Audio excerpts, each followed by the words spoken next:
guys? It's Mehgan James from Basketball Wives Orlando, season 1, and I'm rocking with Leah's lemonade. Get you a drink and a sip, and what if she said and throw it back, period. Well, I wish I could give you the tea, but mine's just a little bit tart, and that's why it's called Leah's Lemonade. And I'm really excited for who we have at the lemonade stand today because I was a huge Bad Girls Club fan growing up, and Megan was actually one of my freaking faves. So I'm so excited Thank to have her you. at the stand today. Hey, girl. Hey, girl. Listen, I was genuinely like such a huge Bad Girls Club fan. And then also, I'm from Texas as well. So I was like, Period. it was just like, we had to connect. So, but you have so many things going on, including the premiere tonight of freaking Basketball Wives Orlando, new franchise, new energy, almost a decade later, Megan, after 8 years. Why come back? I just feel like on my season, I didn't get a fair shot at like showing the world who I really was. I guess like through the eyes of like, or the lens of like Basketball Wives lifestyle. I was kind of picked on my first season, as they do all the new girls, especially when they're young. So it was like my redemption season. Okay, redemption season. And yes, do you feel like they kind of felt like because maybe you were from the Bad Girls Club, they were kind of trying you? Because I felt like it was times they were all attacking you, and it was just like, this is a lot. I don't think they were trying me because I was on Bad Girls Club. I just felt like they thought they were better than me because I was on Bad Girls Club. Because Mm. if they were smart, they wouldn't have tried me if they ever watched the show. So. Okay, you dragged three girls at once. Let them know, Right. Meg. Okay, that's what I was just saying. And I'm interested to see this Orlando dynamic because y'all have so many interesting people. Some people we might not be as familiar with. Some people we're really familiar with. So where do you think you stand in the mix of all these women? Like, are you taking like an OG approach, or is it fresh and new for you as well? I'm definitely taking the OG approach because I'm like one of the two girls that have ever done TV before. So the majority of the cast has never done TV. So I had to film and help. Like I didn't treat them how I was treated. I didn't haze them or anything like that. Like I had to film and help them understand like TV is TV and real life is real life, and you have to separate both. Yeah, for sure. Also, listen, I always wanted to know this on your season when you were formerly on not Bad Girls Club, on Basketball Wives. Did the FUPA comments bother you because you were never big? You were never big. I wasn't big, but it didn't. The actual FUPA comment didn't bother me. It was the fact that like you keep fucking with me. Like if it's not one thing, it's another. And like she was one of those girls that will always try to find something wrong with somebody that she didn't like, and she tried to turn other cast members against me for no reason. It's just like the reason was you were just mad that I'm here in this space. Like so it was the fact that it's just like, girl, you can't be talking about nobody because what you was doing at, I don't think I was 21, 22. What you was doing at 21 or 22, leaving your kids at home with no food. So there's that. And a bloop and blank, and there we go. Well, I was gonna say, do you speak to any of the women from your former Basketball Wives cast? I do. I see Malaysia out and about all the time. She's very nice. Malaysia was always nice to me. We always say hi and bye. Brandy, she congratulated me on my season just literally 5 minutes ago. I just retweeted that. Brandy's really cool. We've been cool since she was one of the nicer ladies to me. I didn't really talk to Jackie much off season, but I just saw her at a marketing shoot we did for like a collab between both franchises. She's still crazy as hell. Um, Brooke is really nice, and the other ones, like Shawnee. I filmed a scene with Shawnee actually this season. Everybody seems to be doing well, and everybody's like, like I said, like it's TV life and then it's real life. So in real life, everybody is cool. Good. I'm glad.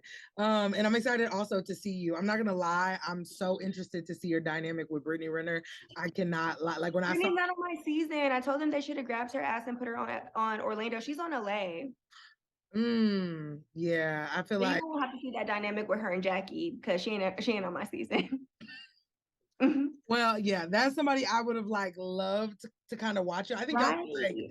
similar but very different I at the was looking at like a few of the comments from one of the promos, and they were saying that they would have loved to have me in LA with Brittany against the OGs versus me being like the only OG in LA and Orlando.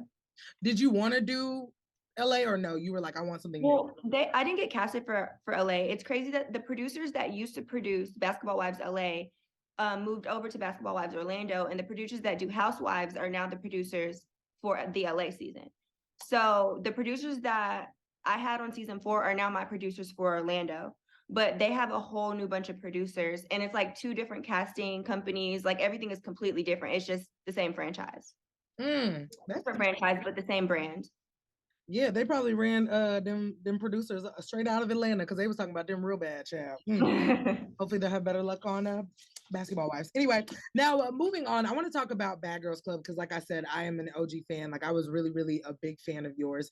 Now let's talk about it because you've done Bad Girls Club, you've done Baddies. Technically, is Bad Girls Club something that you would ever want to see like your future daughter do, or is that something that is like, it was me, I my mean, honestly, like I wouldn't be where I am without Bad Girls Club, the original Bad Girls Club. Mhm. So, I mean, I'm not like a judgmental person, and it's just like, do you, boo? So if my daughter grow up and want to be on Baddies, I'm gonna be like, make sure you know how to fight, sis, because you know they be ass on that show. So if my daughter wants to do that, that would be completely fine with me. I just don't like the dynamic of like how they portray Black women on that show. But you know, like just you can't really blame the showrunners and the EPs whenever you could have to blame the fans just as much because we love to see the ratchet shit anyway. Yep. So it's just like, you know, I don't regret anything when it comes down to Bad Girls Club, but it's just like I would never do like a complete season of Baddies because I'm too old for that. I was just gonna say, what do you? Because I know you recap it on your podcast and on YouTube and Mhm. stuff, but like, what do you feel like the drastic differences were in the dynamic of production? Because, like you said, I think one Baddies is definitely tailored more towards just Black women versus Bad Girls Club having a diverse cast. But like, what Right. do you think being on both? What do you think the difference was, and why? Honestly, do you think that there's a difference? Because as a viewer personally, Bad Girls Club to me and Baddies are two different things. They are because Baddies doesn't really have a storyline. Sorry, something but me. Baddies doesn't really have a storyline. It's just they just throw the girls in there, they go out every night and they fight. Bad Girls Club was actually for a purpose. You know, like there were like a lot of learning lessons. There was actually stories within the girls in the house. Like it was like a escalate, de-escalate, re-escalate. Yeah. Baddies is just like crazy. It's just like literally they throw them in the house and they be like, do y'all. There's no structure to it. I feel like that's the biggest difference. Yeah, for sure. Because I can't get into it, but like Bad Girls Club, I was there every single season, clocking. Right. But then again, you're older too now, so maybe it's just not something that you're like into anymore, you Yeah, know? yeah. But I don't know because I could watch like Bad Girls Club over and still feel like maybe Because it's it's still like nostalgia. a story. Like in Bad Girls Club, there's a story being told, you know? Yeah, And then in Baddies, it's just a bunch of fighting. So it's just like, why are they even doing this? It doesn't make any sense. yeah, yeah. Absolutely. Also, okay, what made you actually like when you were 2021 want to audition for Bad Girls Club? What was it about the show? I've wanted to be on TV my entire life, like since I was a little kid. So I had a homegirl. I used to work at this bar. It was like Hooters, but it was Hooters for Black girls. Like all the like Hooters girls were Black. So Yeah. I had a girl, my homegirl, she came up missing like for 3 months off of work. I was like, where's Tiara? And one of her other homegirls was like, oh, she had one on this TV show called Bad Girls Club. I was like, what? So then I went home and I started, this was season like 6 or 7. So I Mhm. went back home and watched all the seasons of that because I had no idea what it was. And then Wow. after I watched it, I was like, I could be on this show. And then so I had started doing more research on it. And then they had a casting in my city and you know, I made the show. Like, girl, I knew I was gonna get on that show. Yeah, I mean, listen, Megan was notorious for whooping ass. Like, I mean, anybody want to fight? Like, I mean, it's iconic. It's a whole gift. Like I use it all the time in my group chat. Okay, so I'm interested to know. So you go on this show. I remember vividly there was moments on the show where you would call your grandma, and grandma would be like, "I don't know how I feel about a Bad Girls Club." What did your family think when you decided to jump out there and do this? Like they didn't really think anything there because I have was when I did Bad Girls Club, I was like a junior in college. So I Mm, was almost done with school. So they were like, you know, as long as you finish your degree, we don't care. mm. So when I went to Bad Girls Club, took all online classes that semester. Wow. And I was like finishing my work or having people help me finish my work because I obviously couldn't like go to class. But Right. they're like, as long as you get your degree, we don't care. Wow. Yeah, because I remember your grandma being like, Bad Girls Club. I don't like the way that sounds, Megan. You need to be She's good. like, that's not good. Duh, it's called Bad Girls Club. Hello, Grammy. Well, speaking of your family, though, I think your story is really interesting, and I'm excited that in Basketball Wives this season we're going to see a lot more of your family and more about your story because you're the oldest of 7. You talked about a lot on Bad Girls Club having to get a lot of things by yourself, kind of having to fend for yourself. And one thing I've learned through therapy is when you become hyper independent, it bleeds kind of into everything from dating to relationships to friendships. It's so hard sometimes to be vulnerable, but I can also see why someone like you could be so defensive, especially at your young age in that type of environment. So talk to me about like just your upbringing and what we'll see this season about your family.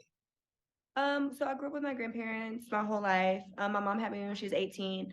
My grandmother took over the mother role, and my mom was outside.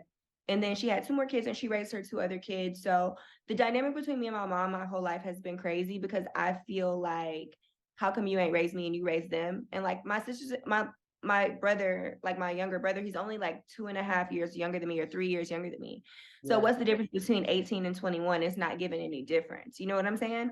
And so I've always had like a weird dynamic with my mom, and like upon filming the show, I hadn't talked to my mom in like 3 years. Wow. So she pops up on the show. Wow. So that'll be like our first encounter after 3 years of not speaking. So you guys will get to see that dynamic. Okay. My brother comes on the show to talk about me and my mom's relationship. My man comes. Mm, It's just like it's like a interesting side of Mehgan that people never get to see because I'm always portrayed as this like bad girl, mean girl, fighter, like, yeah. and people love that about me as well. But I feel like people will get to see like a more vulnerable side of me, or a more like real side. Yeah, and also too, I think like people can understand more of who Mehgan James is as far as the bad girl and the fighter when you realize like what people go through. I think like one of the storylines that made sense about all the bad girls was y'all all came from some shit, right? Like y'all all had these upbringings that made y'all kind of the way that y'all were. And so I think Right. that it's going to be really good for fans who have been fans like me for, over several decades to watch you kind of open up in a way we've never seen before. So I'm super excited about that. Now, speaking of opening up, though, you open up all the time on your podcast because, Mm-hmm. I mean, well, you out here going viral every 5 minutes on the Mm-hmm. Hollywood Group Chat podcast. You've had several viral moments, and I mean, they've been talked about on all the blogs from Young Jock to Johnny Blaze. Have any of those people, after those super viral moments, reached out? Like, did Johnny reach out? Because I know you have to come back and clarify some things, straighten some things out. No, I mean, I had an interview with Young Jock's morning show this morning, which went well. I feel like Jock understands that, like we are personalities. It is entertainment. So I don't feel like anything I asked him was taken personally, and like it was just is what it was for the moment. It went viral. It was a little cute, funny moment, and Right. we're surpassed. Johnny Blaze, I don't know what's wrong with her. Ain't talk to her, don't care to talk to her. Next caller, I don't care. Because what? Yeah, that was She's delusional. Tokyo Tony leaked my number after our interview. crazy. But that was by far my favorite interview ever. That lady is bananas. Yes, Tokyo Tony is a time, honey. I've met her, and yes, it's indescribable to say the least. Yes, so Really, it is. No words. yeah, and that's somebody's mama. So Yeah. she's interesting. Okay, I have a question. Did you really date Rob Kardashian? No, but like I did, me and Rob used to communicate. Okay. But we never dated, like nothing intimate or anything like that. But it was like weird to me, like whenever it reached the blogs, it got all over the blogs. And then like literally 2 days later, he tweets like, I don't even know who Mehgan James is. Yes, you do. Like, yes, you do. And the Kardashians run the media. So I feel like they hated China that much that they were trying to like, I don't know what they did because like little old me didn't have enough power to make that rumor spread as far as it did, right? Hmm. So it's just like that was y'all. And then like 2 days after everything has been posted, you're like, you don't know who Mehgan James is. Yes, you do. You be in my DMs, sir. Well, Girl, I'm so sorry. you're fine. You're fine. I'm sorry. It's Monday. I'm sorry. No, you're fine. Okay. Um, so I was asking you, do you think that like China's lawsuit where she said that the Kardashians were definitely like making sure that she didn't get her second season were probably true? No, I feel like they were definitely true. But like I don't know any of them personally. But it just gives that. Yeah, no, I believe it, and we all know they can. Kris Jenner, who works harder than the devil, Kris Jenner. So Period. we know. Okay, so I want to play a quick game with you. It's called He Loves Me, He Loves Me Not. It's about somebody you would date figuratively. If so, he loves me. Just explain why. So would Mehgan James date a bus driver? Why or why Which kind of buses is he driving? Is he driving the buses from the cartel from Mexico into LA? Or is he driving the school bus, baby? Because if you're driving the cartel bus, yes. not? Holla. I mean, I cannot. Okay. Would Mehgan James stay in a relationship if he cheats? And do you believe in cheating respectfully? Yes, Megan James would stay in a relationship if he got caught cheating once. If Mm, you cheat and don't get caught, that ain't none of my business. If you cheat and get caught more than once, I can't keep it. We not gonna keep doing this. mm. Okay. Would Mehgan James sign a prenup? Yes. Mm, okay. And would With Megan, stipulations. With stipulations. what's the main one? I feel like someone tried to make me sign a prenup and I would be like, cool, but if you cheat on me, like it don't count. So Mm, that would have to be written in the prenup. So if we break up for infidelity, like I need all your money. run me the back. Run. Period. Yeah, I agree. And then would Megan James go Dutch on a first date? 50-50. Yeah. I'll pay for a first date. I don't care. Really? Why? Cause it's just like we don't even really know each other. We just cool. Like, I don't know. It just depends on how I'm feeling that day. Okay, because the girls was arguing on Twitter about 4 drinks. I don't know if you be on Twitter. I know you do. I follow you. Mhm. The girls was arguing about whether a woman ordering 4 drinks on a first date is excessive, and people were saying yes. No.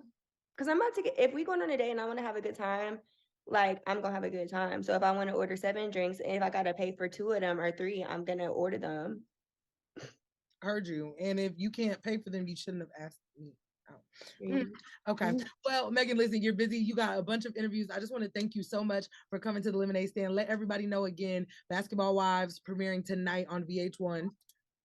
Okay, guys, Basketball Wives, Orlando, LA too, but Orlando for the most part. Premieres tonight at 10/9 Central on VH1. Yes, ma'am. And then also let people know where they can follow you and keep up with you and your podcast.